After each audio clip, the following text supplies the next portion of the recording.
Okay. Awesome. Take You it got away. that?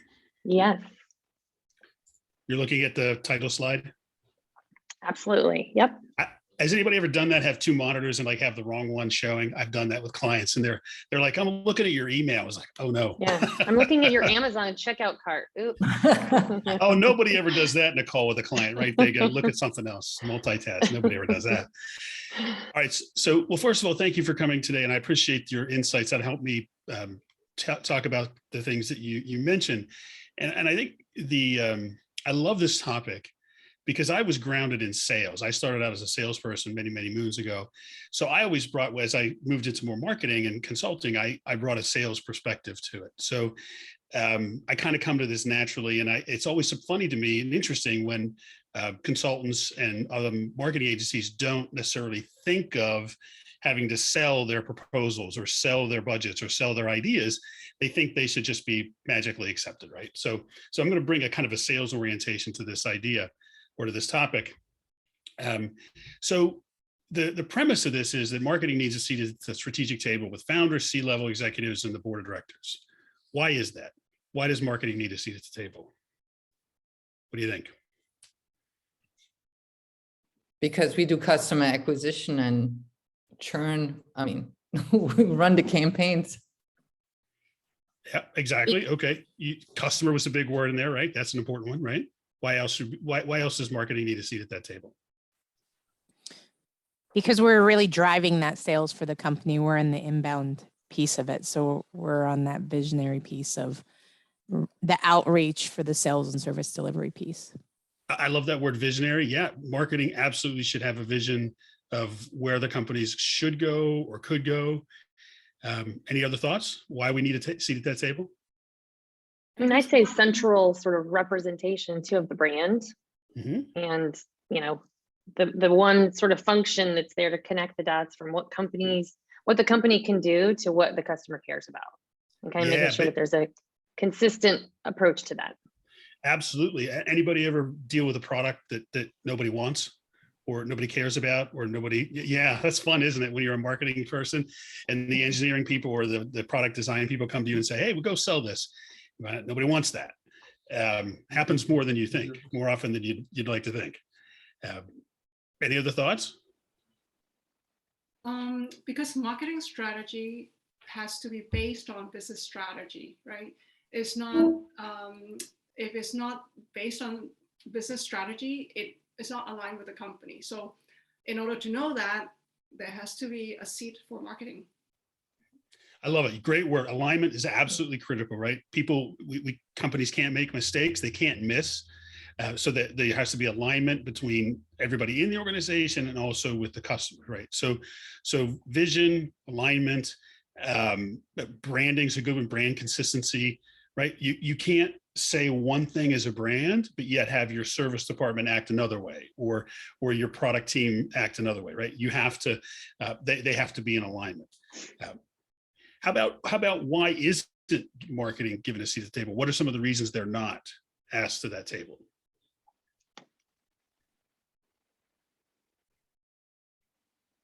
I think it's a habit. Number one, I think it's just legacy, right?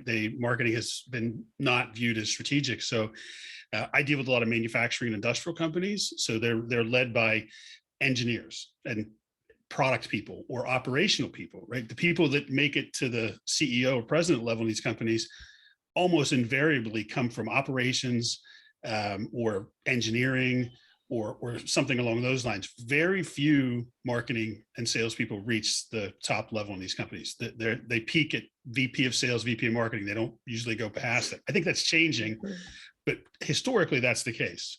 Any other reasons? They've been, at least like the ones that I've been dealing with, they've been historically viewed as a support function. Oh yeah, within the organization. And so it's like, okay, well, you just take all the, like you keep hearing this on LinkedIn, order taker mechanism, right? So they're just supporting, they're just seen as a supporting function to help all these other departments out.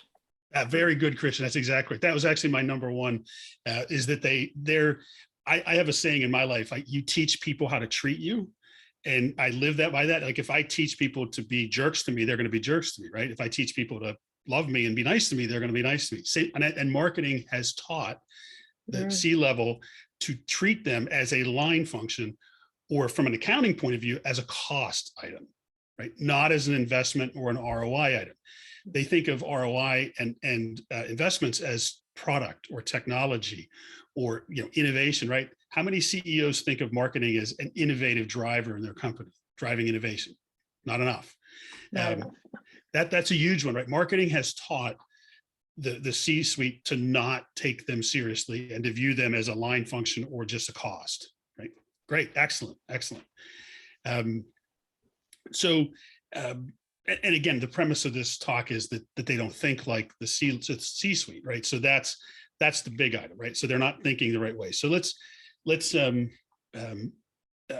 talk about how marketing can create what I call differentiating value. And again, used to be from innovation in the product, software, code, things like that, or supply chain management were considered the differentiating values in organizations. And today, I believe, and I believe the results of companies are proving this out, is that things that marketing can control or impact in a great way are becoming the real differentiating values of most organizations. Customer experience, for one, we wrote about that in 2017 when I wrote my book about customer experience was becoming the key area of differentiation, right? So if that's the case, and we know this, right? How many times do you encounter a company, you have a bad experience and you take off because there's 20 options, right? We all have options today. Everybody has options. You can't lock people in on product. There's product parity, pricing parity, technology is easy to copy, so competition's through the roof. So differentiation is more and more becoming about marketing and what customer experience is, which should be driven by marketing. And another thing, I think also the buyer has changed drastically, right? Oh, yeah. Their research starts online. So before they even reach out to anyone. So marketing is really key in the educational journey of the customer as well, a prospect in that sense. Yeah, exactly. It's very true. Very true. I wasn't going to go into this, but I'll go and take a little detour. You'll learn with me. I take lots of detours. I'm easily distracted. When I started in sales and marketing, I used to drive all over the Midwest. I lived in Cleveland, Ohio, and I would drive all over the Midwest. I was in the automotive industry, and I would drive 50,000 miles a year. And I would go to companies, I would pull up into an industrial park and I would go to every door and drop off a catalog. I'd do maybe lunch and learns if I get appointments, right? That's how you met people. And that's how they learned about new products. That's how they got information about new things on the market. So they were happy to see me. They were happy when I showed up because they knew that I was going to bring them some new perspective. Nobody does that anymore today, right? Nobody, right? Buyers don't want to talk to people. They don't even want to answer their phone, right? They're going to go do self-service research. You're absolutely right. So, so you're correct. So, okay, so let's jump into it. So how can marketing and sales start thinking like the CEO or the C-suite? I think there's 5 big areas. I'm going to focus on the first one today about building enterprise value, but there really are 5. And I want to go through those right now real quick.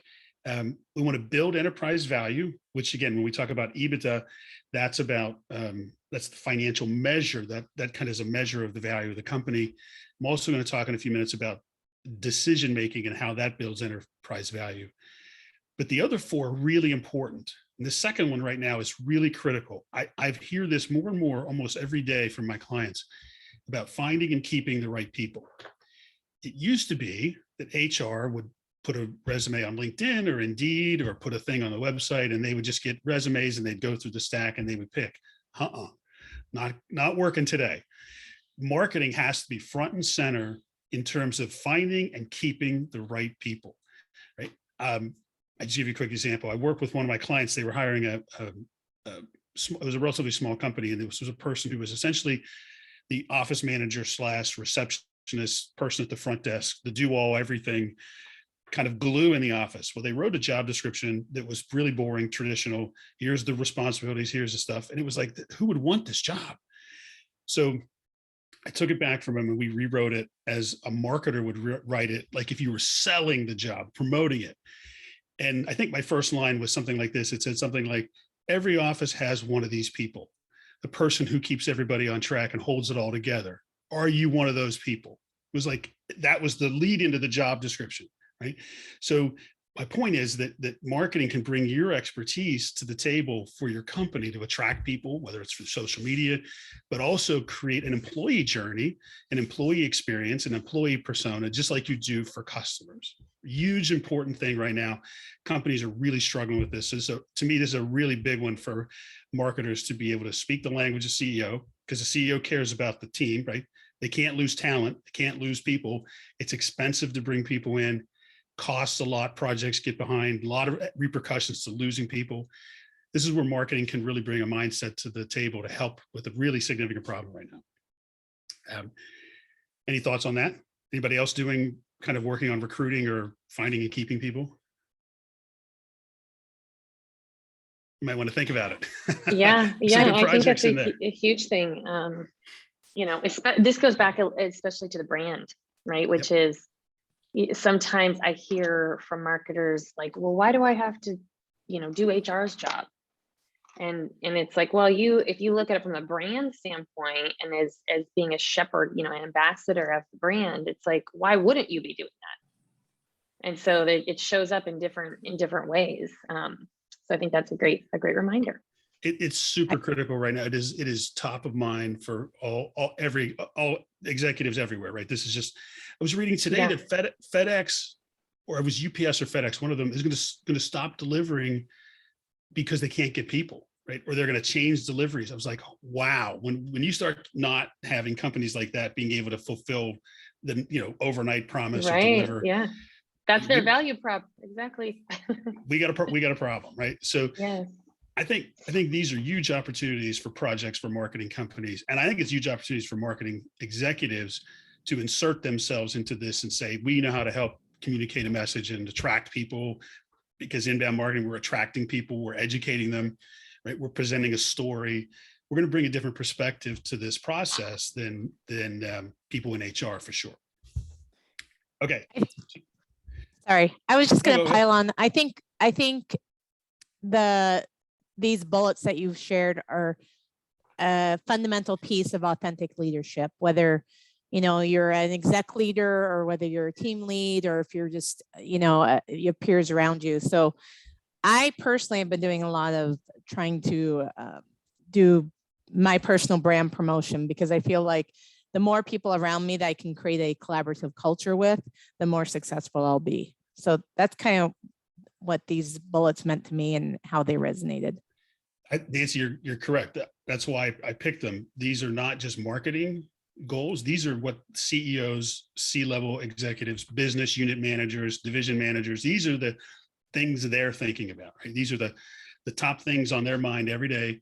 And again, if marketing's aligned with those, then again, you're going to earn the seat at the table, if you ask me. So, okay, so we want to act strategically, right? This is going back to the mindset or teaching people how to treat you. We don't want to just have marketing be a cost center or a line function. We want to tie into the strategic goals of the company. So again, if it's me, well, I'll tell you what I do when I go into a client. I always ask about if somebody asks me, if they say, hey, we want to do a content marketing campaign, I'll say, okay, what are your marketing goals? And then the next question is, what are the company goals and how do they tie together? I'm doing that in my discovery call. I want to find out how my project impacts the bottom line of this company. Again, it's a habit for me. I've just been doing it for so long, but you can't go to the project and the tactics, right? Back it up to the strategy, back it up to the company goals, always tie those things together as best you can, because now, again, you're going to be viewed differently.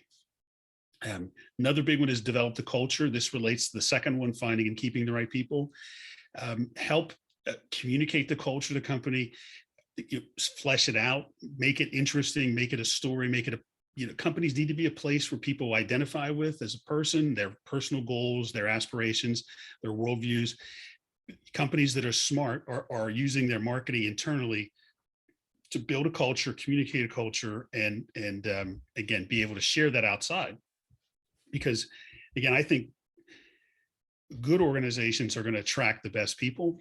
They still will. So again, you think about it as inbound marketing, and culture is what's going to attract them, right?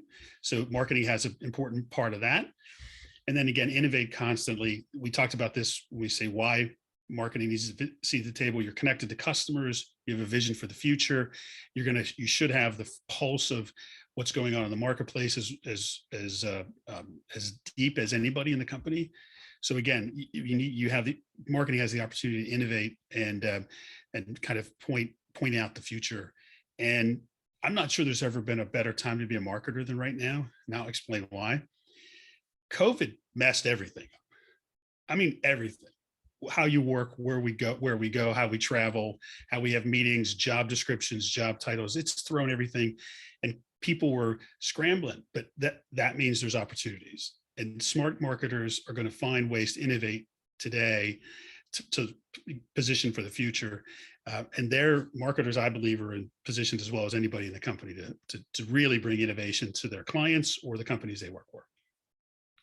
Okay, any questions about those? All right, so I'm going to spend a little time talking about enterprise value. I'll go through this kind of quick. This is, we studied when we were writing our book, we really studied HubSpot was one of our key companies. And we kept hearing this term come up, EV. They kept talking about enterprise value. And this is kind of a short lesson on the way they did it. Their idea is to solve for the customer, right? So when they're making decisions about what to do, the decisions were based on solving for the customer. And the three pieces were the customer, the company, and the employee. So let me take a poll here. Who's most important in a company or for a company, the employees or the customers? Who comes first?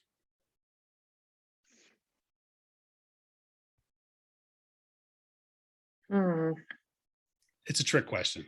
It is, yeah. I mean, I would say customers.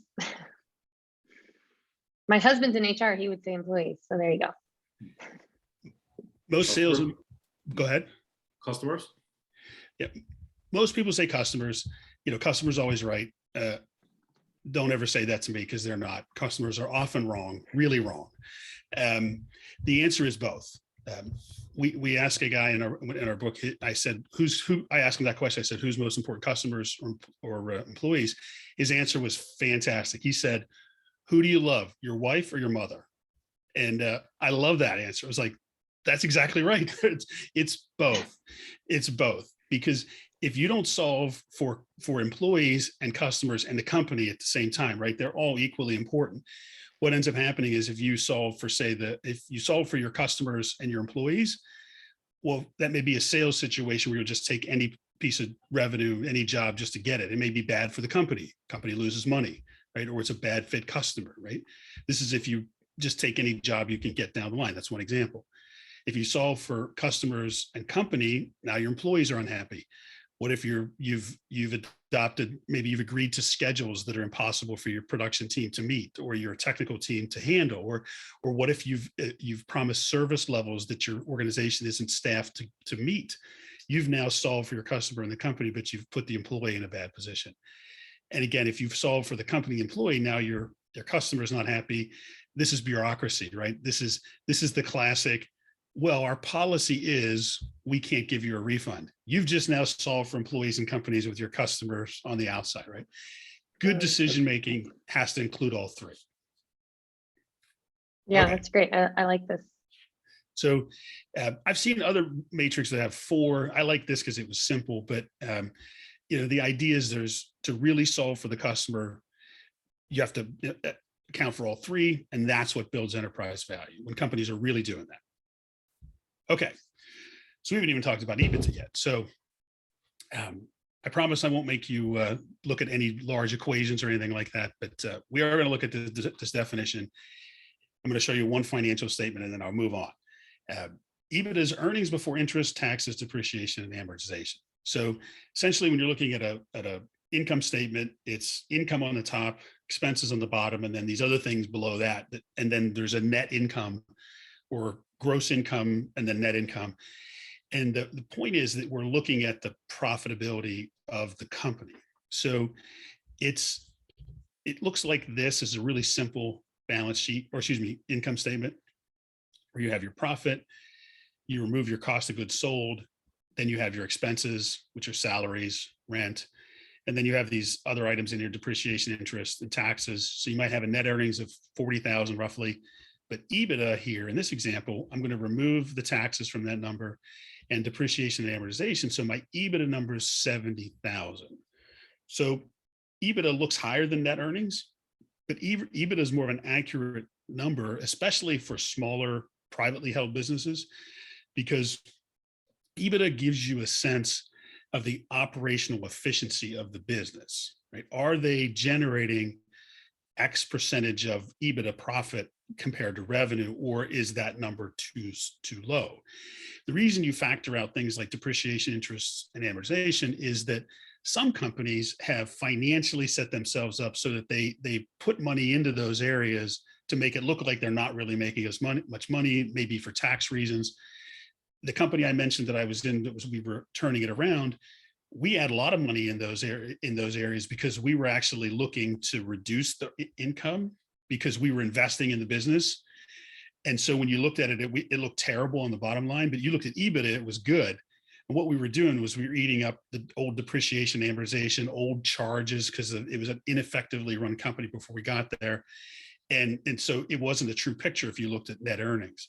We were losing money, but we were actually financially moving in the right direction. So that's one of the reasons EBITDA is an important measure. It's also helpful when comparing companies together. Investors are going to look at this number.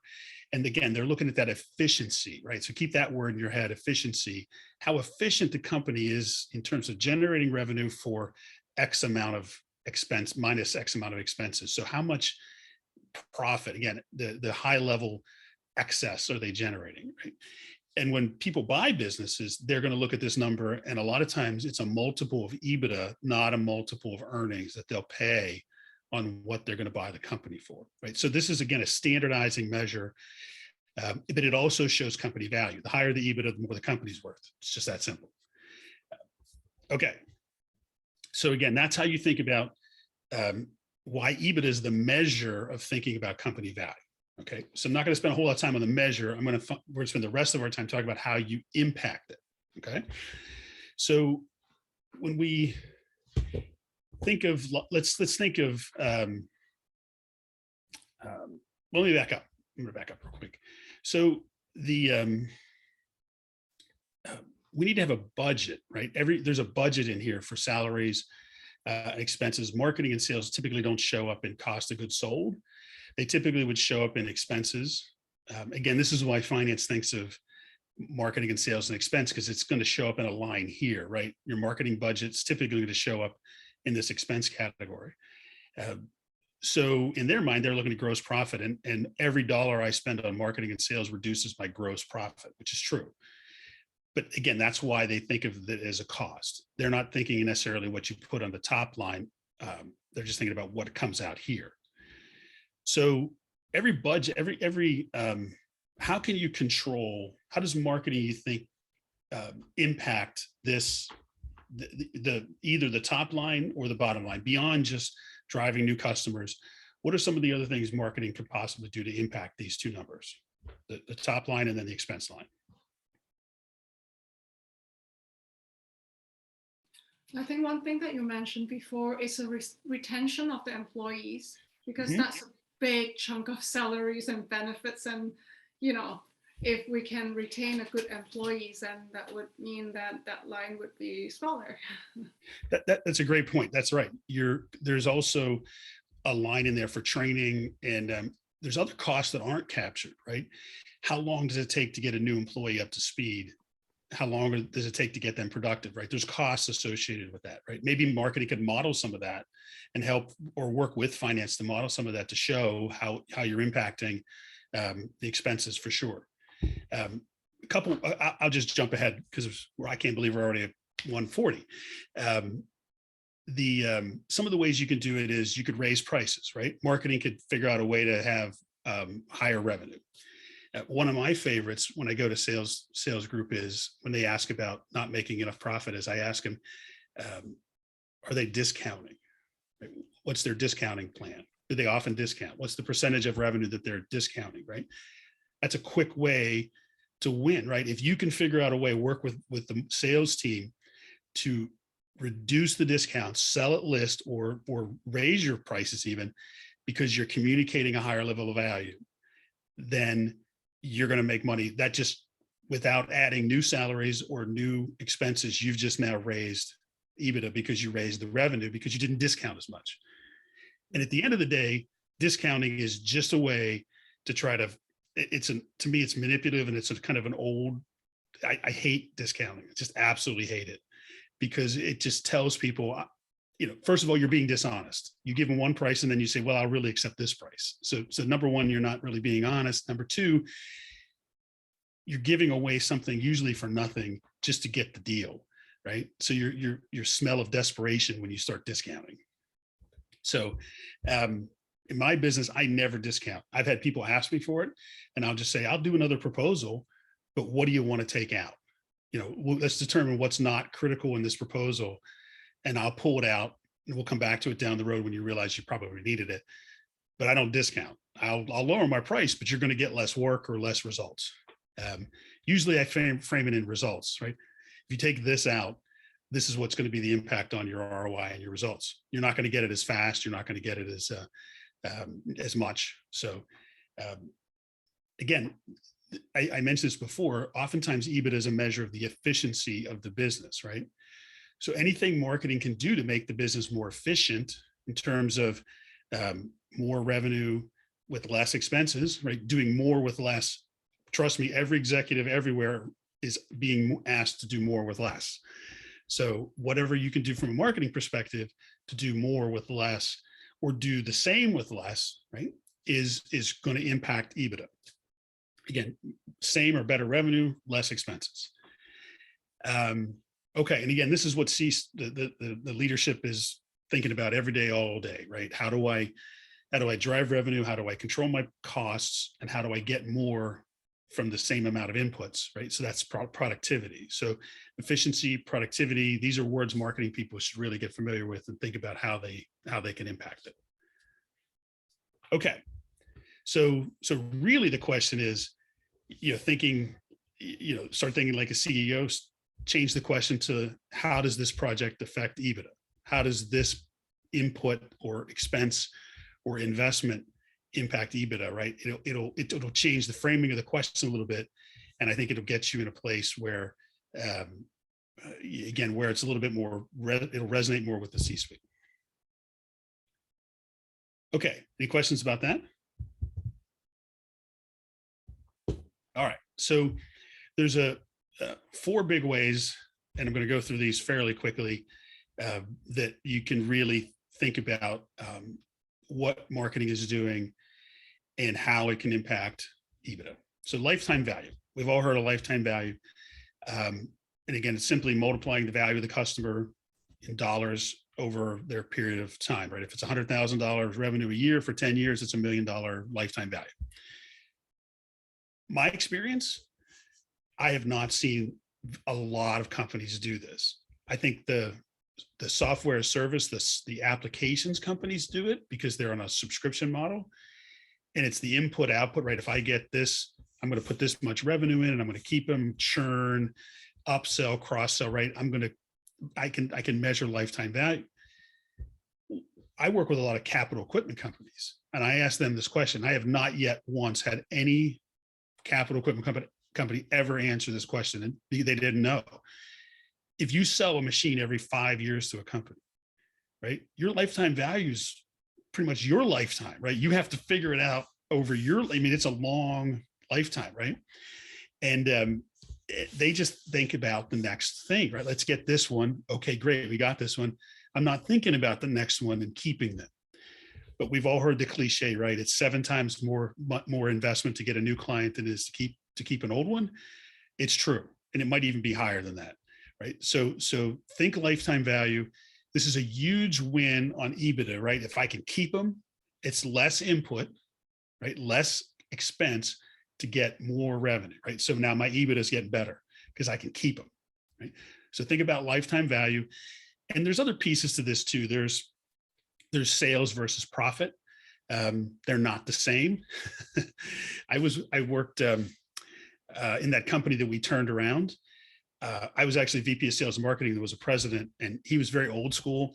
And we had knocked down, drag them out arguments about this one, the sales versus profit. And I argued for high profit, high value customers. He was arguing for revenue.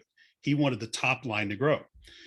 So he would force me to take bad jobs, which were time consuming, low margin, annoying customers. They weren't good fits.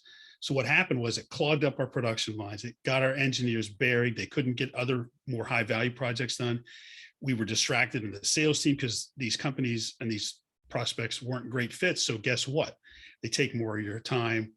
They're the ones that are annoying. They're the customers you dread the phone call, right? So it was draining our resources, and it was preventing us from going after the high value ones, right? So once we got through that, though, we took off because we stopped taking bad, low value customers, right? So if you have a high sales but a high cost customer, right, there's not as much of that profit in there to work on with all your other team, right? So this is where persona, market identification, qualification, and making sure you're attracting really high value customers that have high lifetime value is such a big deal for marketing, right? Again, it's simple, right?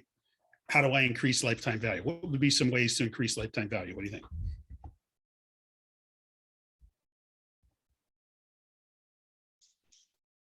Charge more. That'll help you for the one sale, correct? Right? Definitely.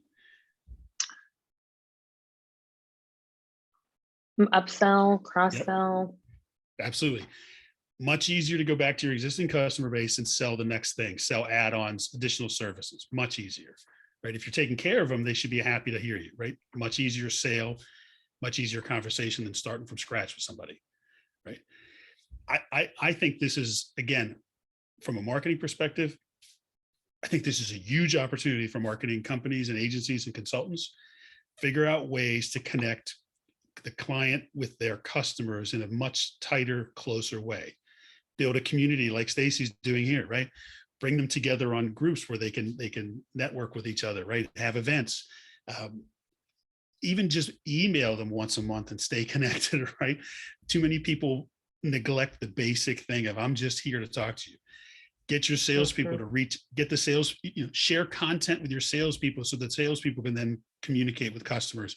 Stay connected to them. Don't let your competitors pay attention to them and listen to them when you're not.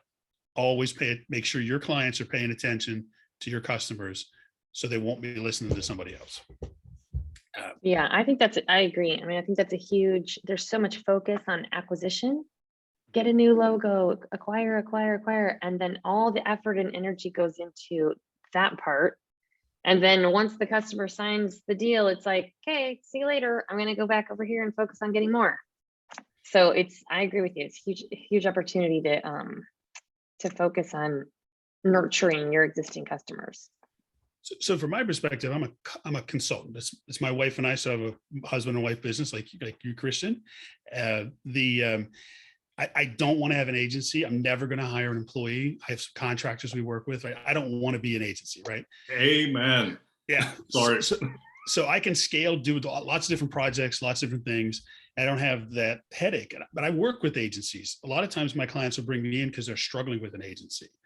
And what I see with the agencies is they get the sale, they work like crazy, they invest, the founders involved, the founders in the calls, the clients getting to know them. And then all of a sudden, 6 months, a year later, the founder has nowhere to be seen. They're working with somebody that is 26 years old, doesn't have a lot of experience, and it becomes this task list or hours or points or whatever nonsense system people are coming up with these days, and that all just relates back to hours and dollars anyway. And the client's sitting there going, I lost the thread, right? Where's the connection to the stuff that I care about? And agencies put them in a position where they become an expense, they become a cost, and therefore they can be replaced easily, or they're looking to lower that, right? I want a discount, or I wanted to get more for less. So the way you put yourself in that position of not being there as an agency is to think about things like lifetime value, right? How can I make sure you keep your clients, right? It's the same thing. Put yourself in the position. And if an agency can figure out how to do that and do that consistently, and I know a few that do, those are really hard to displace, right? You become a very strategic partner, and a big part of what they're doing. And it's much easier for somebody like me to do that because that's what I do, right? For me to get lifetime value of a client, I've got to get ongoing projects, right? I've either got to get a retainer that allows me to be, that they're saying I'm an advisor and they just want me on their team, and that's a retainer, or that we have these ongoing projects. We do a project, then we do another one, then we do another one. That's how we make our money as consultants. And it's surprising how many retainers you can build if you think this way, right? This is how you get a retainer. We need to have that guy around, right? That guy's helpful.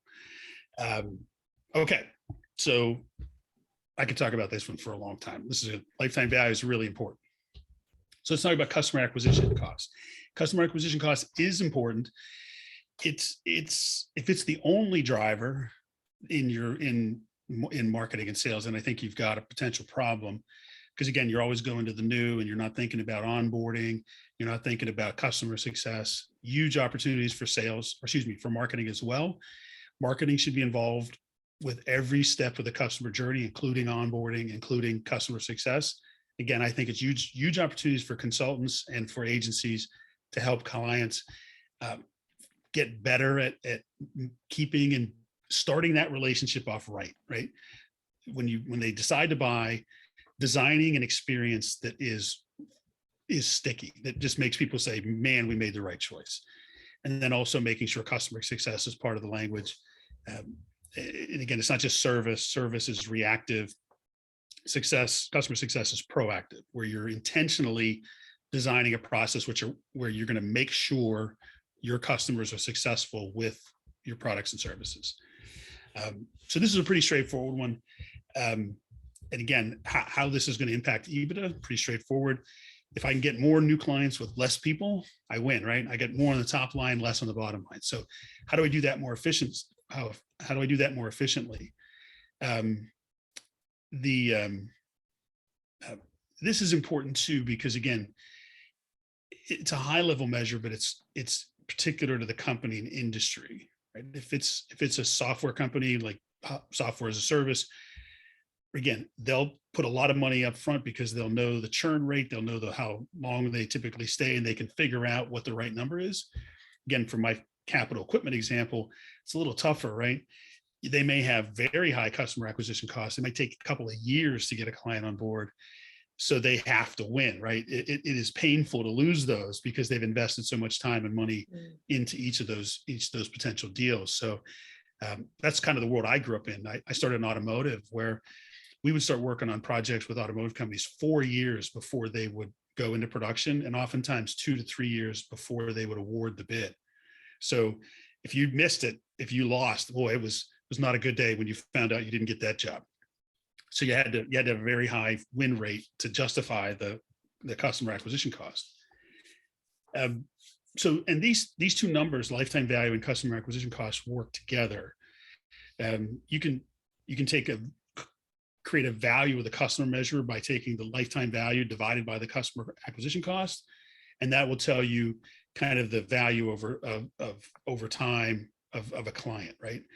So it'll help you understand how long it takes you to be profitable with that client. And again, it gets back to that efficiency thing.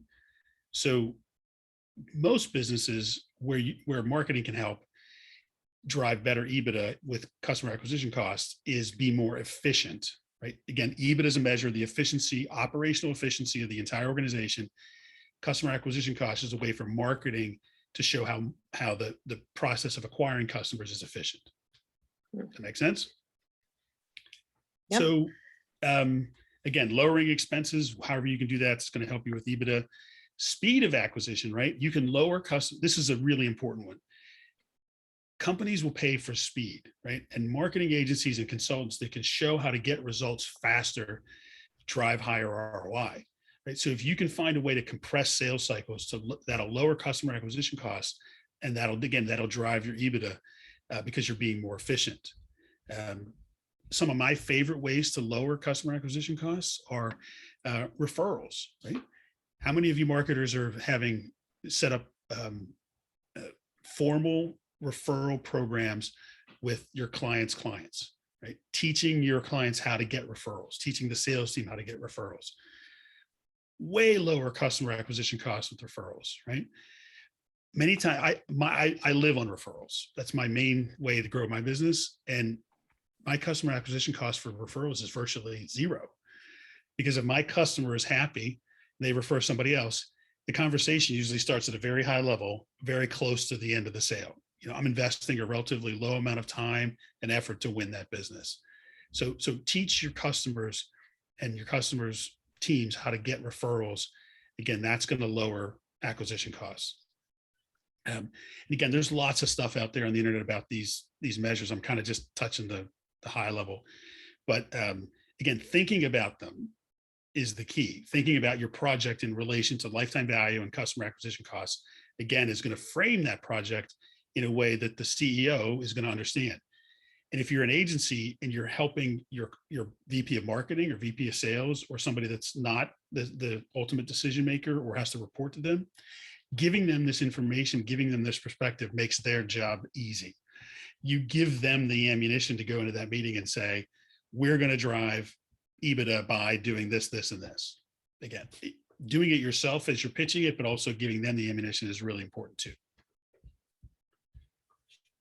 Okay, so why isn't, there we go. So the next one is we want to make investments and not just run campaigns. This is again, really critical from a marketing perspective. So what would be a really good example of an investment a marketing group or marketing agency or team could make that wouldn't be just a campaign, that would have a short-term return? What's an investment has a long-term ROI, right? And then if a CEO is making an investment in equipment or a facility, they're expecting that to generate ongoing revenue or ongoing ROI, right? So how can marketing create investments that are generating ongoing ROI?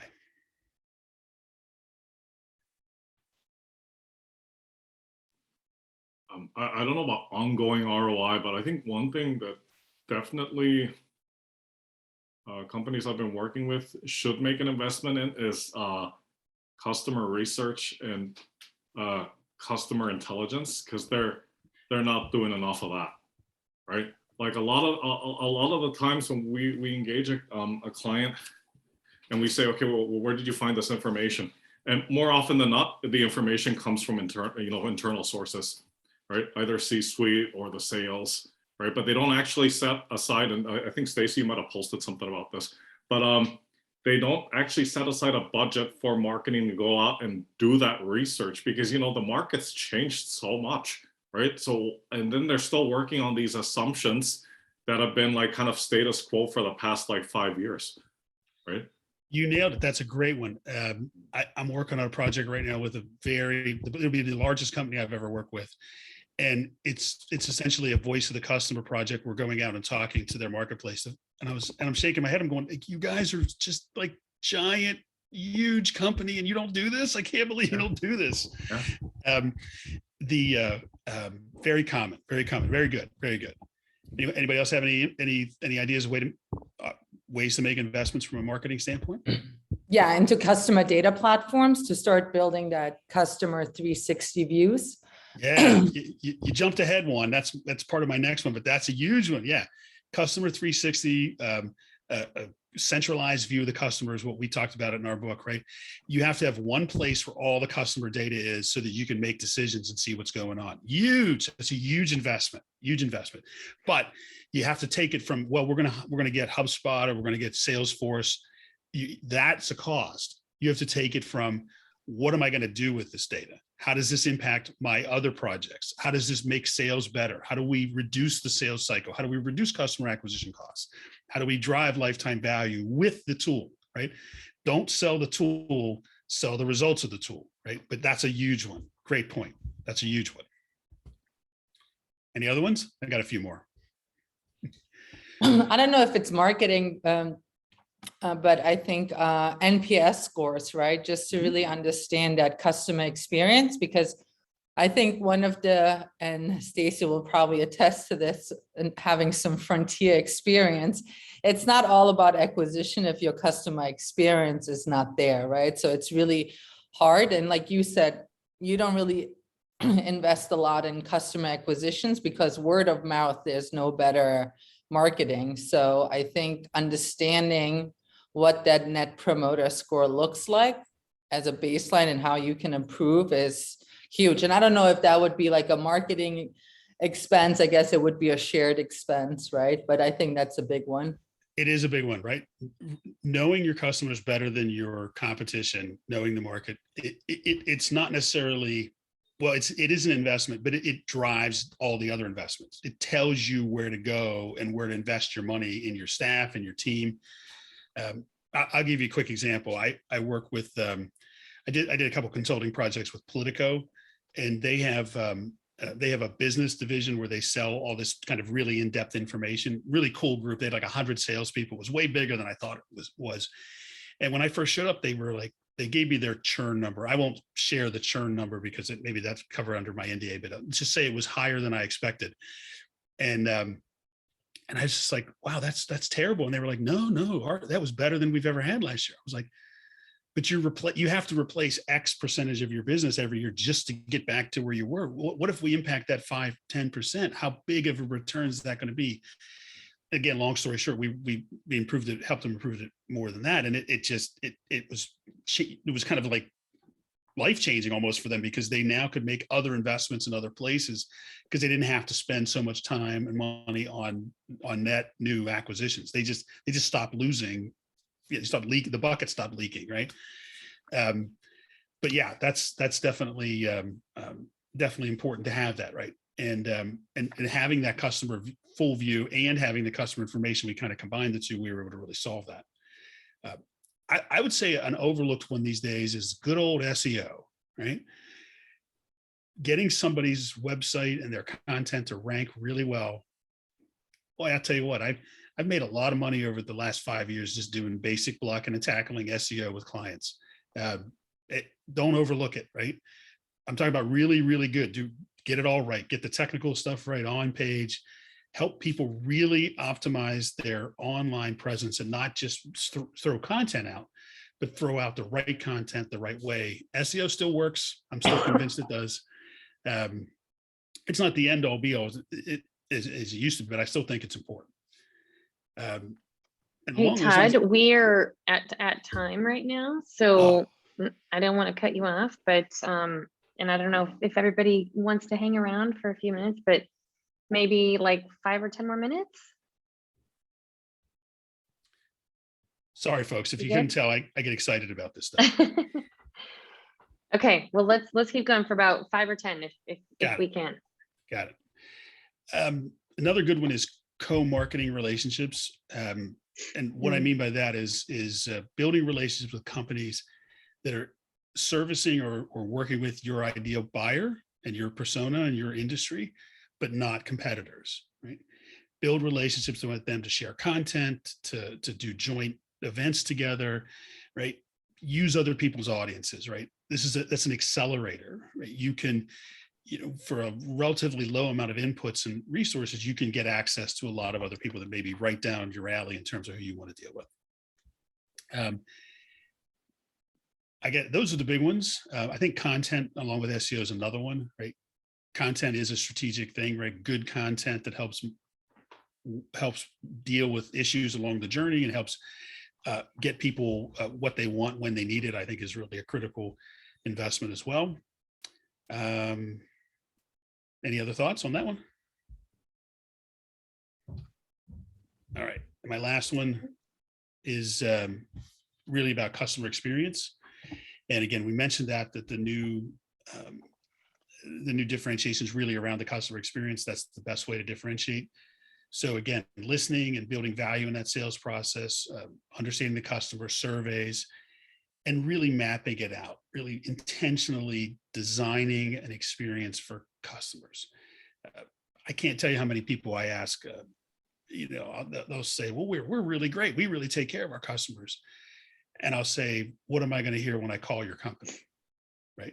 Do I hear a voicemail with a stupid hit 5 for this and 2 for that just drives me nuts? Yeah, I probably am. right? And that's so, and then they'll say, well, we have great experience. And I'll say, well, what does that mean? Well, we really, or excuse me, we have great service. We really take care of our customers. We have great service. What does that mean?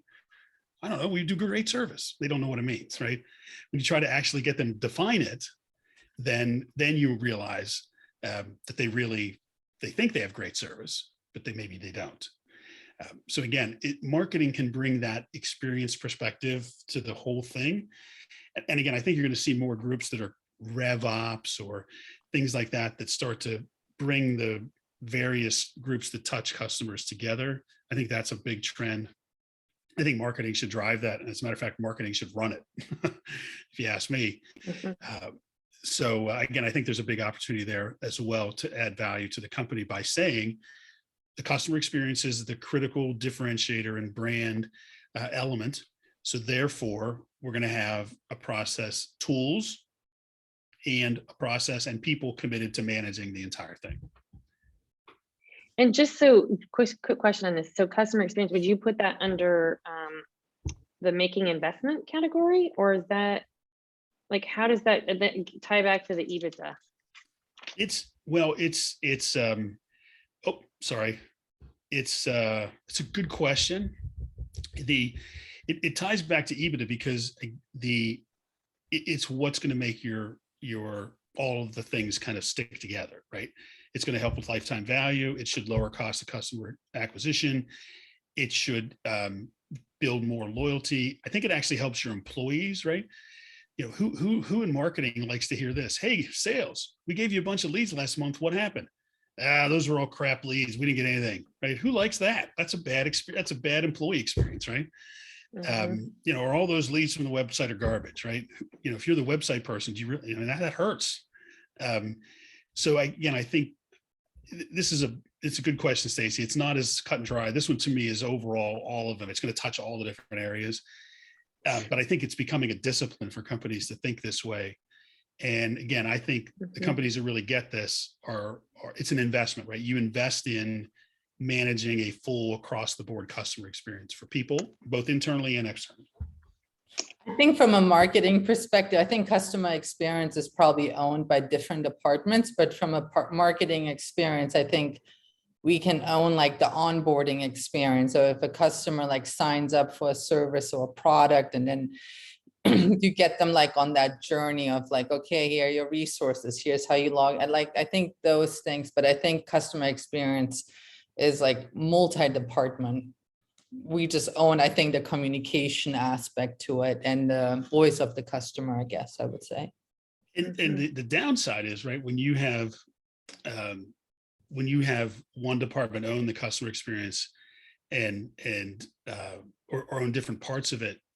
I just thought of a story. I was working with a CEO of a pretty good sized company, and I was working with the marketing department, but I was talking to the CEO. And I said to him, they had the classic BDR, the business development rep, the person who would dial for dollars or send emails and get people on the phone, schedule demos, and then the account manager would come in and actually run the demo. I always hated that process. I was like, why am I talking to two people? I was like, why can't you answer my questions? I'm on the phone with you right now. Why do I have to set up another call? And I ran that scenario by the CEO, and this is how his company was being run. And I just said, you get calls like that all the time. They come into your assistant, right? And, do you like that process when you have to go through multiple levels? You're like, no, I hate that. It's such a waste of my time. And I'm like, that's what your team over here is doing all day. And 6 months later, they didn't. And they changed it where they didn't want to waste people's time. It was a bad experience, right?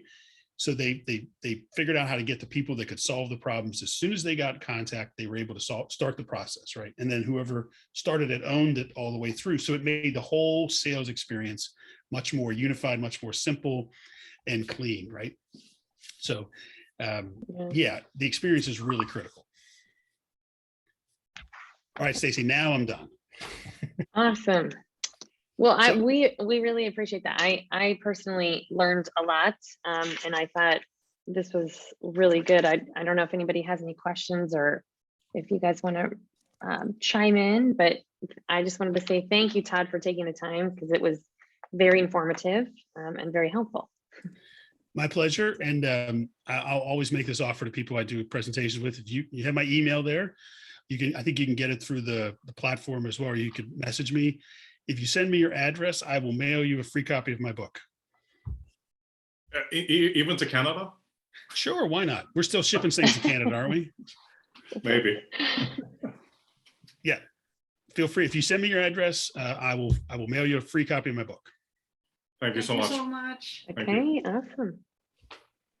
Thank you. All right. All right. Thank you. Thanks. Take care. Okay, thank you, Bye. Todd. And yeah, we will be sending out a recap, and we appreciate your offer for that, and we'll be in touch. Thank you. Thank you. Bye. All right, enjoy the rest of your Everybody. day, everybody. Bye. Okay, Bye, guys. bye. Bye. Thank you. Bye.